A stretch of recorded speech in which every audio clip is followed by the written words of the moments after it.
we are born of a big family, and we have to scramble to survive. It came to a time when you have to make a little money in your pocket, or have little money in your pocket. And we used to have something called kipande. So they would measure a 20 meter by 20 meters, and you have to toil that section and get 30 cents. So the only way you could earn money is by you being able to achieve. First of all, you have to make sure the plants you are weeding are very well done. The soil is well tilled. The weeds are removed. And then you'll earn your 30 cents. You are watching ArtsinHeart, your home of authentic conversations.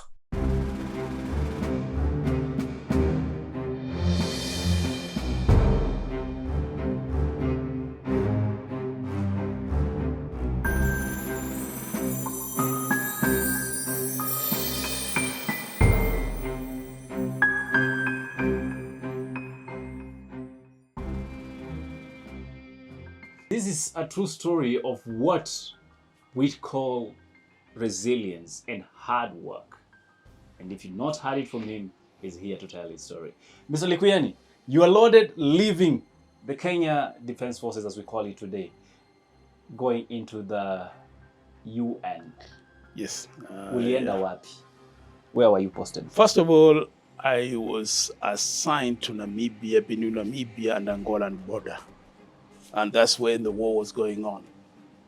Bande was there. A few of the UN peacekeeping had been killed. And here I was. But before that, those are what we call temporary mission. Temporary mission are those which don't have any connection in terms of long-term prospect of running. So you have to be assigned to a station which is what we call a parent duty station. So I was assigned to UNSO in Jerusalem, and wrongfully. So when I hit the ground, the first thing they tell me, they get the papers, everything, and they say, hey, get installation money, and you bring your family to be installed. Installing your money, I mean, in the family into a duty station, means you are going to get an equivalent of $10,000 per head in that family. Take a slow. Yes. Which year is this? 1988. 88. Yes. $10,000. You know what that means, right? Per person. Then per person. That is lump sum installation. But for the next 30 days, you will be earning an equivalent of $1,300 a day, each one of you. So for 5 of us, you can do the mathematics. Figures don't lie. That was a lot of bread. A lot of bread. Yes. The one that you started looking for when you were at the age of 9. Yes. Great. You are now in Jerusalem. And after 3 weeks, there's no text message, there was no internet, there was nothing. Telex comes from New York, and the officer is wrongfully installed or assigned in Jerusalem. He need to move to UNIFIL. To me, it's like heaven now has crashed to earth closer to me, because if they move me, they have to install me again, afresh again. Who were you praying to? The God of mercy. He must have been. I'm compensating for all this band I used to work in. So I'm told you have to move and go to UNIFIL. Yeah. UNIFIL is in Nakura. Nakura is on the border of Israel and Lebanon. This is the war of 1982. 78 started, and it was repeated in 1982. Yeah. Which was quite very, very bad. So they had to have UNIFIL. UNIFIL is United Nations Interim Force in Lebanon. This is where I was reassigned. Reaching there, I stayed there for a few months and sent to Namibia, on the border of Namibia and Angola. And you still have to be installed? I have to be installed on DSA of $300 a day for first 30 days and 120 days for the longest time I'll stay there. That does not include my salary in the duty station. It does not include my, what you call family allowance in the duty station. That's separate. That's the money I had. So I'm starting to think why all this time my account was not looking like yours. yeah, but I took care of you. Don't be stupid because they are listening. It's all right. Let's just be smart here and get to the figures as we tell the story of Mr. Likuyani. This is an amazing guy. You need to sit down and listen to his story. Follow us on the Facebook page, The Arts in Heart, and of course on YouTube, The Arts in Heart Official. Namibia, you are there? Namibia on the border of Angola, Ogubango Valley. I stayed there until the mission was closing down. That's where the Kenyan troops were. And then eventually I had to leave to go back to UNIFIL after 8 months after the closure of the mission. When I get into UNIFIL, I was ready to come for home leave. And I came to Kenya, was here in Nairobi, looking for a house where to stay, staying in hotels. And then eventually I got a house and I had to leave.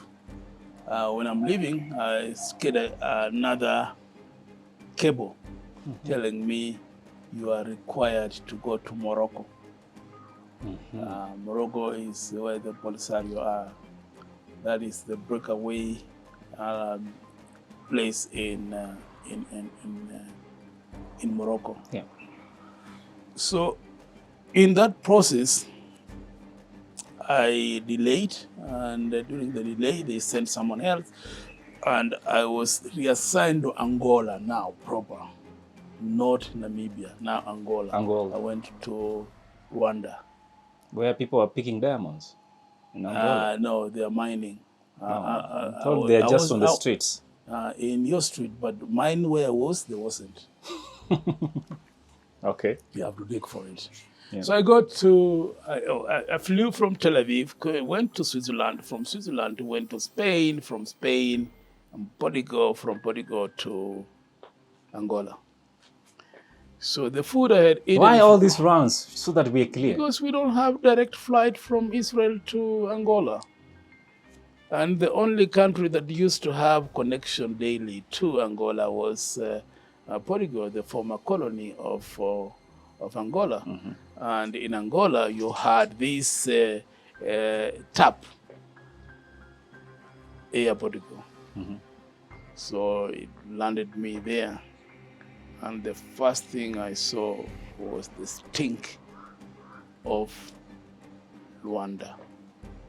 Not Rwanda, Luanda. Luanda, the city. Luanda, yeah. the city.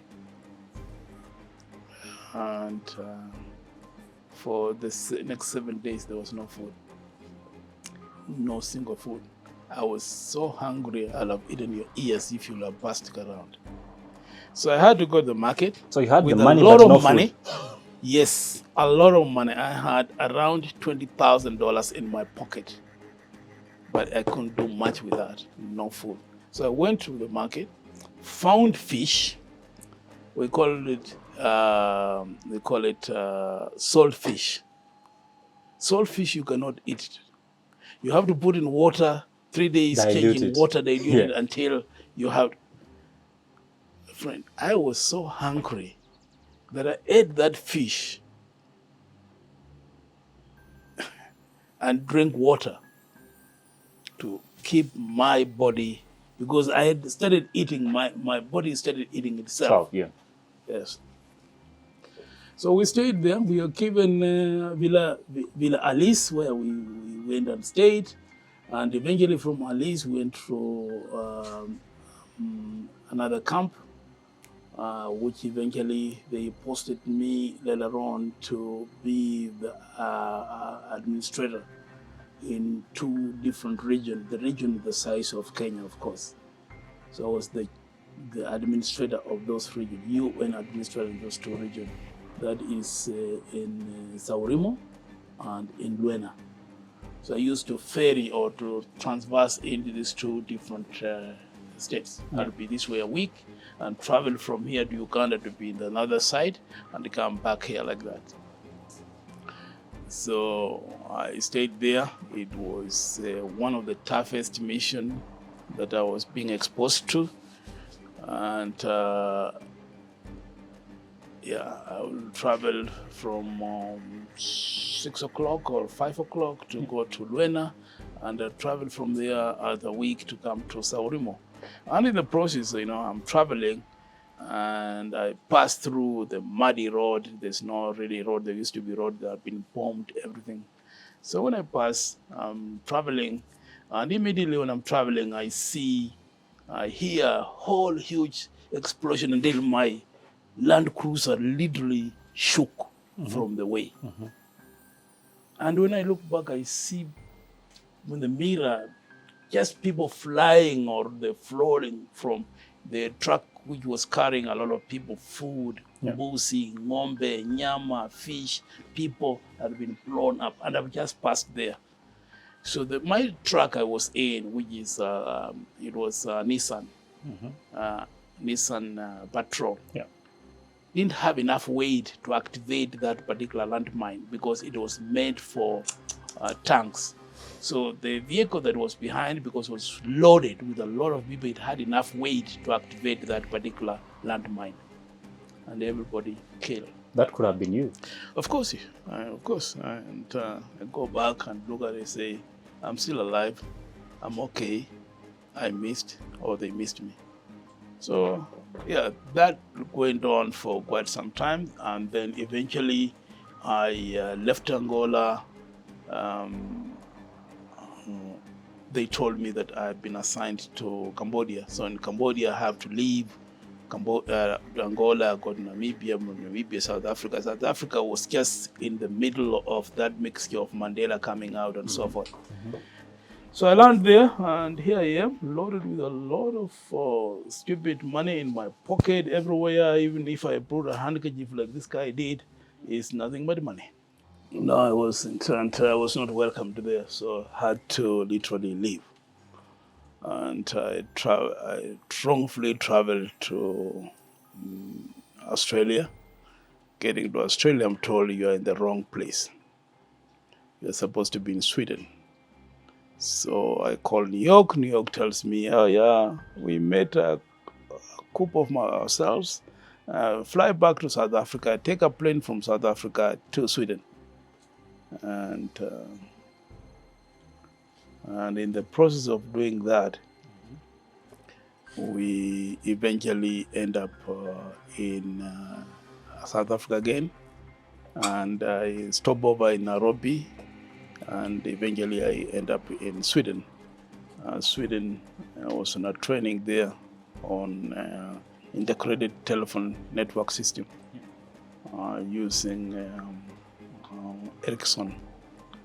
Ericsson was the main microwave provider for the purpose of microwave linking telephone and transmitting it across in short hops. So I was there for 1 month. During that 1 month, I was here every week. I will leave classes on Friday evening, take a plane, come to UK, land here in Nairobi, stay here, leave on Sunday evening, and go back to Sweden for 1 month. It is not like now. Now it will have been much easier to synchronize and know where you are and what you're doing.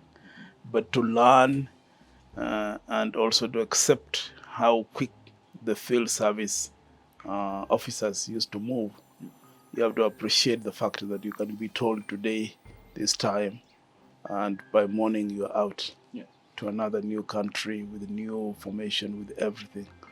We have got a small bag, we used to call a 10-kilo bag. It has the minimum requirement. Some few toothpaste, comb if you still have hair, socks, the rest of the clothes and everything you'll buy when you get where you are. We didn't have a phone by then, so there was no need for a battery. So yeah, I came back here. From here to KQ. KQ, I went straight into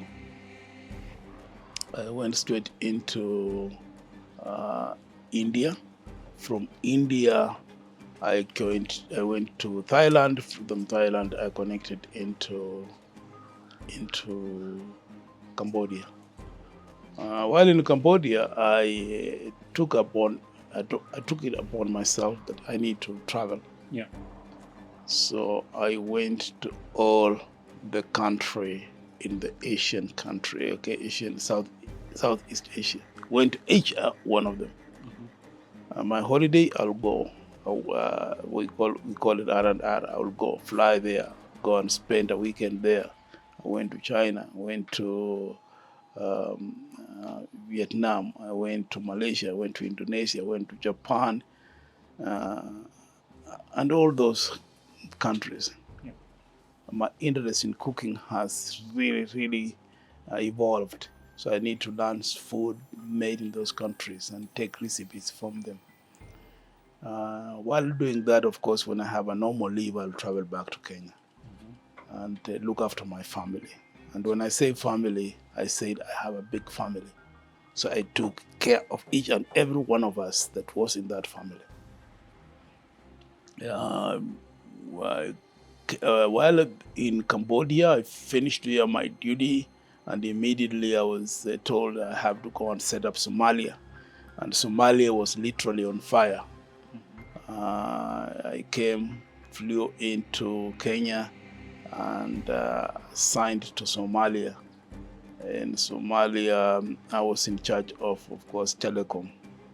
And I was made to connect all the camps and all the stations that were available in Somalia. Yeah. From Odessa to all the way to the south part of Somalia. During the process of doing that, I was at the airport one day, and I was connecting a micro link between the U.S. Embassy compound and the airport. So after I finished my job, I'm going back. Someone called me on the radio, told me, hey, the place we have been, there's smoke coming out. What happened?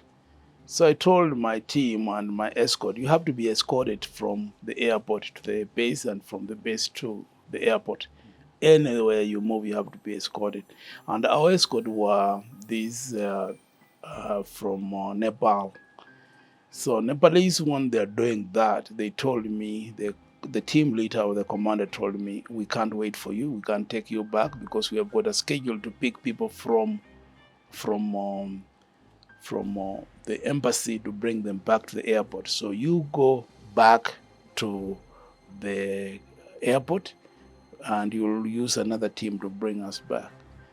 So I went there, find out what the problem was. The AC had packed up, and because of it has been running 24/7, ice, it is free, so it burned out. I went back and I found this container on fire. So I found out the problem, I cleared the problem. While I'm doing that, I hear a scream of rescue on the phone. The team that was escorting me with my team back to the embassy had been wiped out by the Somali, all dead, 9 of them. Everybody in that particular escort team was wiped out by the Somalis. So that's how it was. You had to answer some questions. No, I'm not involved. I'm only a passenger in the group. They continue there. Once you are in their escort, you are nothing but like a parcel being transported from point A to B. That's it. So this is the second time you're coming close to death. There are more to come. So that was it, and we finished with that. I said, no, I want to leave. So I went to my boss. He said, yes, okay, fine. I was assigned to Mozambique. So I left, went to Mozambique. We did the election. It has one of the best fish I've ever eaten and cooked in the world. It has one of the best peaches, long, white, night peaches in Africa. And I will travel all the way from Maputo all the way Lichinga. Lichinga, when you are on the south of Maputo, up to the side of Lichinga, you have done nearly a half of the continental beach of Africa. Because when you are there, you are in the middle. From there, you come to Somalia. You are already done. You understand? And then from Maputo back to Cape Town. So I will travel from there by road all the way to Lichinga. Lichinga is a small city found on Lake Nyasa. So then when I realized that I can have an opportunity to buy a house in South Africa. So I went back to South Africa, bought a house in Pretoria, an apartment, and went to Cape Town, bought a house there. Now these ones were apartments, 8 of them, and in Cape Town was a house, which I used it for some time. I moved my family there, and eventually I sold the house in Pretoria and transferred the money to the US. Why did you sell the house? I sold the house to make money. So you were there in South Africa and you decided to sell the house. Why? Yeah, I sold the house because I wanted to move my asset to America. And in the process of doing that, I had bought a house for nearly $1 million. And I sold the house now for $5 million equivalent, because the rand value went up, the dollar went down, and the transaction of the rand into dollar gave me nearly half of the income, apart from the value of the house after renovation and so forth. So I moved the money to the US and still continued having the house in South Africa in Cape Town. And then I was now told to move to Liberia. So before we move to Liberia, I want to bring you back to South Africa, because that's a country that experienced apartheid for a very, very long time. Yes. And for long, we know a lot of people, even the other days, we were having, a lot of protests on foreigners coming in and all that. Did you experience this while there? Yes, I did. But the exposure was such that, we have this conventional way of looking at things. There are those who are really racist, even in America, in Europe, and so forth. And there are those who are just there, don't care whether you're black or white. Michael Jackson thing. What I experienced in South Africa was that the area I bought property in was not accessible by just an ordinary person. So my neighbors knew if I could buy a property there, I had the means. But when you go out in the shops, you will experience that. When you walk on the street, dogs will allow someone who is white to pass. But since you are black, they will come to the fence to hand, jump over and attack you. That's how it is. The dogs will tell the difference, your skin, and do that. So in Constantia, it was a very good place. My neighbors were quite highly placed. One of them was Margaret Thatcher's son, was my neighbor. I had a very good winery around, so I'll go and sneak there and get some very good wine. I still have 2 bottles in my house. And yes, I enjoyed being in South Africa, bought very high-end vehicles, and I moved. I want to say this. America, when I went there are people who had been there for 20 years that have never stepped in a plane to come to Kenya. They're working hand to mouth. And working hand to mouth meant that you cannot afford a ticket and leave that job which you depend on to travel back to Africa or to Kenya. That's one of the things that I noticed. I was here every 3 months because, one, I travel around, business class, anything I want. When I have even a holiday of 2 days, 3 days, I will travel, come back here, see my sibling and fly back. That's what I maintained. Or the kids, I will make sure that they come here every holiday. And this mission I've been staying in for over a year, 6 months. No, I had other missions that will come in. UNICEF will literally ask New York to release me to go and do something there. UNDP the same. So I'm like, all the time I'm traveling to these countries. I travel all the countries in South America. I was in the mission in Central America and in South America. South America was mainly UNICEF and UNDP. In Central America was the war that was in the Central America. So, and the Caribbean, of course, Haiti and so forth. All this gave me an opportunity to have money on me. While I'm going through all these kind of things that you'll be shot, you'll be killed, you'll crash, you'll do anything. I say, let me really settle my body, settle my mind, travel, see things, see different perspective. But racism is real. It's not only in the South Africa. No, that's a lie. We have it in America. We have that in Europe. I've lived and worked with Europeans. I've lived and worked in Europe. And you will see how they will look at you simply as if you are taking that part that was theirs to make it yours. So it is there. And there are very, very good people there too. One thing is that I was not only, I didn't want to get just stagnant in one place. Yeah. And I knew that whatever I do, I'll have to come back and settle. So I bought properties in Kenya. Some of them, I got rid of them. And eventually I went to settle in America. I bought a house in New Jersey. I moved again to North Carolina. But the fact of the matter is that once you are there, if you want to be constantly here, you need to visit the place regularly. If you don't do that, these 3 months, this 1 year cap, you lose out completely. Once you come in, you have to start from scratch. And by then you do this, people have gone. People were not earning a lot of money in Kenya. I was earning more money than even the president of Kenya. But because I wasn't here, I couldn't invest. Only what I come in, what I see is what I do, and they go out. Constantly, I was traveling in.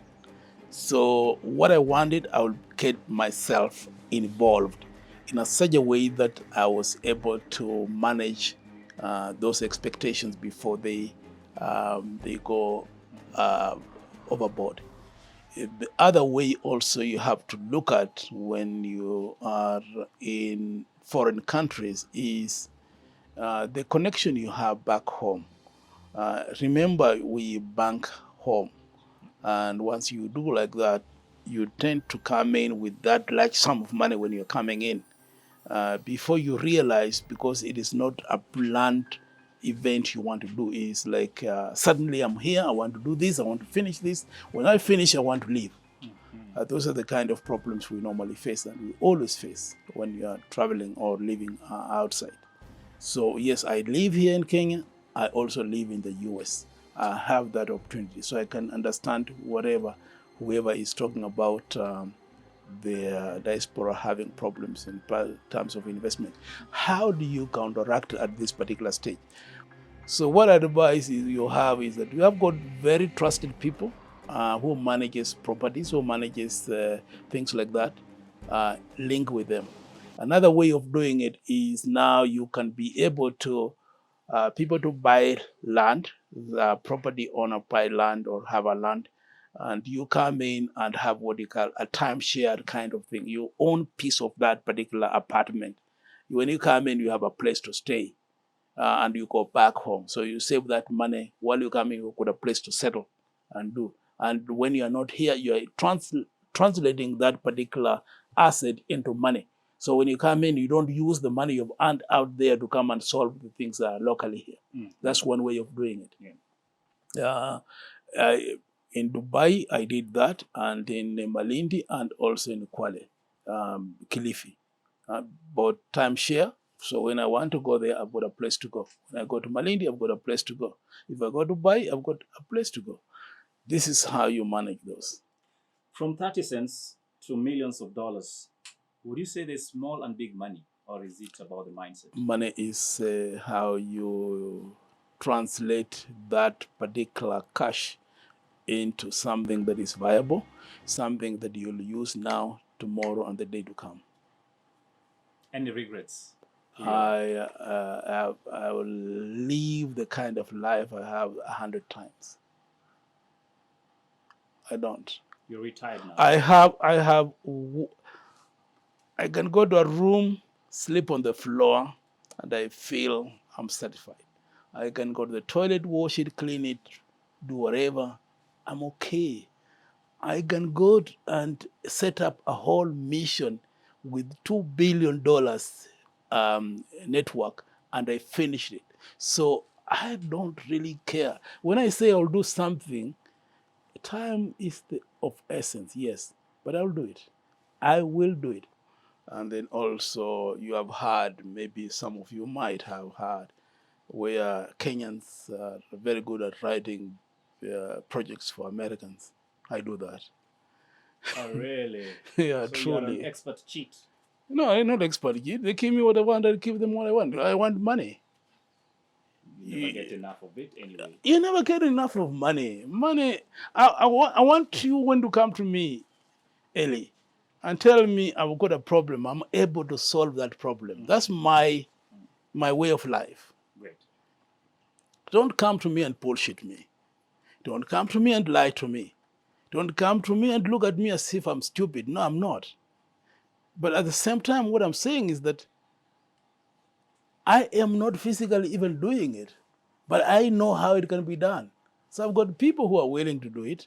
I bring them together.